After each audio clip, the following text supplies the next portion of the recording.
என்னோட யங் ஸ்டேஜில் I came to a point where I was pushed. நான் தள்ளப்பட்டேன். யாருமே நான் நம்பலை. நான் சொல்கிறது நம்பலை, ஏற்றுக்கொள்ள விரும்பலை. சூழலும் அப்படி இருந்தது. நான் அவங்க மேலே கோவப்படல. அவங்களால அவ்வளோதான் புரிஞ்சுக்க முடியுது. என்னாலே விளக்கி சொல்ல முடியல. ஐ was pushed in the corner. ஆனால் அப்போல்லாம் போய் ஓடி போய் நான் நிறைய தடவை என் சாட்சியில் சொல்லியிருக்கேன், துவைக்கிற கல் மேலே உட்காந்து ஜெபம் பண்ணுவேன். ஏன்னா துணியெல்லாம் காய வச்சுருப்பாங்க, யாருக்கும் தெரியாது. அந்த பக்கம் வந்தால் இந்த பக்கம் தெரியாது. அதனால் அது மேலே போய் உட்காந்து ஆண்டர்கிட்ட ஜெபிச்சுட்டே இருப்பேன். அப்பா எனக்கு ஜெபிக்க பெருசாக வசனிப்போடு நான் ஜெபிப்பேன். ஆனால் இல்லை, உண்மை மனதோடு கூட நான் சொல்லுவேன், ஆண்டவரே நீங்கள் சொன்னதுனால தான்ப்பா இதெல்லாம் செஞ்சேன். நீங்கள் எனக்காக செயல்படுங்கப்பா, நீங்கள் எனக்காக பேசுங்கப்பா. அப்படிலாம் ஆண்டர்கிட்ட நான் உத்தமமாக ஜெபிச்ச அந்த ஜெபத்தை கர்த்தர் கேட்டார். ஹல்லேலூயா.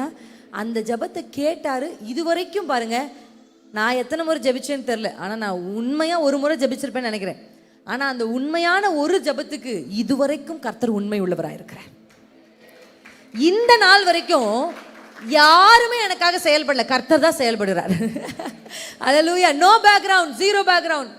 கர்த்தர் அன்னைக்கு ஒரு ஜெபம், உத்தமமான ஜெபம். அப்பா என்னை குறித்து பேச யாரும் இல்லை, எனக்கு நான் என் மனசில் இருக்கிறத சொல்ல புரிந்து கொள்ள யாரும் இல்லை, என்னை ப்ரமோட் பண்ண என்னை ப்ரமோட்லாம் பண்ண சொல்லக்கூட எனக்கு தெரியாது, யாருமே இல்லை எனக்கு.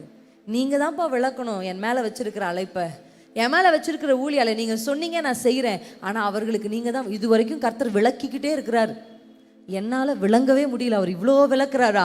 உத்தமமான ஒரு ஜபம். அது ஏதோ பெரிய தேவ சமூகத்துக்கு வந்து முட்டி போட்டு கை உயர்த்தலாம் நான் ஜபிக்கலைங்க.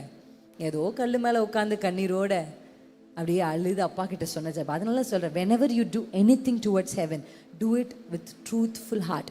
நீங்கள் உண்மையாக ஒரு வார்த்தை சொன்னீங்கன்னா அந்த வார்த்தைக்கு அவர் இன்னும் உண்மை உள்ளவராக இருப்பார்.